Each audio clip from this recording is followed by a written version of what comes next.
గత ప్రభుత్వంలో 56 కార్పొరేషన్లు పెట్టి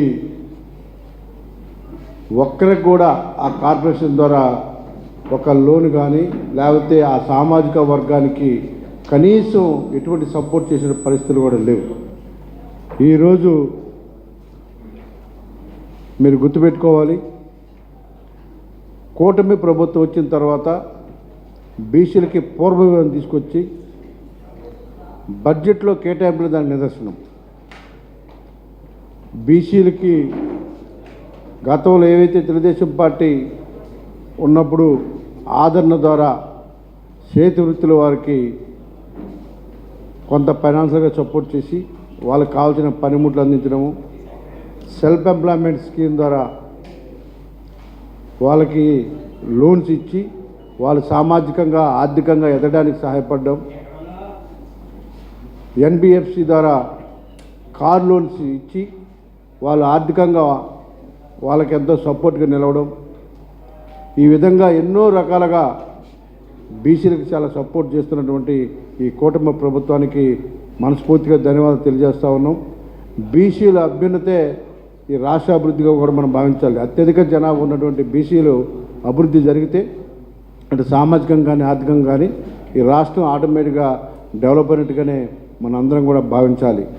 ఎందుకంటే ఎవరైనా సరే ఎంప్లాయ్మెంట్ కానీ లేకపోతే వ్యాపారంగా కానీ స్థిరపడినప్పుడే సామాజికంగా ఒక స్థిరత్వం అనేది వస్తుంది. ఈరోజు లోకేష్ గారు 20 లక్షల ఉద్యోగాలు ఇస్తామని చెప్పడం జరిగింది. ముఖ్యంగా విశాఖపట్నం చూసుకుంటే ఒక సాఫ్ట్వేర్ కంపెనీస్ సుమారు 15 పెద్ద పెద్ద కంపెనీలు రాబోతూ ఉన్నాయి, వచ్చాయి కొన్ని, ఇంకా కొన్ని రాబోతూ ఉన్నాయి. ఆ విధంగా ఒక ఎంప్లాయ్మెంట్కి ఒక బాట వేసి ఆర్థికంగా కానీ ఆటోమేటిక్గా సెటిల్ అయితే ఎవరికి కూడా ఉచితమైనటువంటి ప్రీ స్కీమ్లు ఇవ్వాల్సిన అవసరం కూడా రావడం ఉండదన్న విషయాన్ని కూడా గుర్తుపెట్టుకొని ఇవాళ మనం ముందుకు వెళ్తా ఉన్నాం.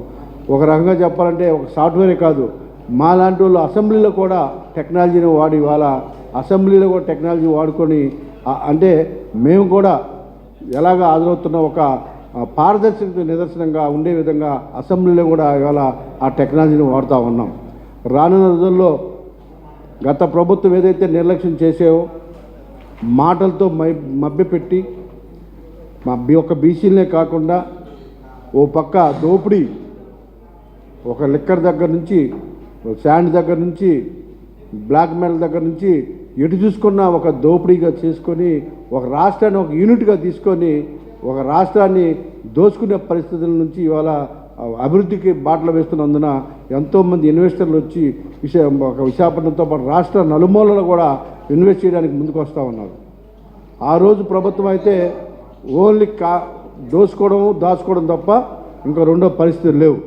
ఇవాళ అసెంబ్లీకి ఎందుకు రాలేదంటే శాండ్ దగ్గర నుంచి బ్లాక్ మెయిల్ దగ్గర నుంచి ఒక లాటరేట్ దగ్గర నుంచి అన్నీ కూడా దోచుకున్నారు, అన్నింటిలో దొరికారు. కాబట్టి ఇవాళ భయపడి నిలదీస్తారని ఒక భయంతో ఇవాళ అసెంబ్లీకి రాకుండా ఇళ్లలో దాక్కున్న పరిస్థితి ఉంది.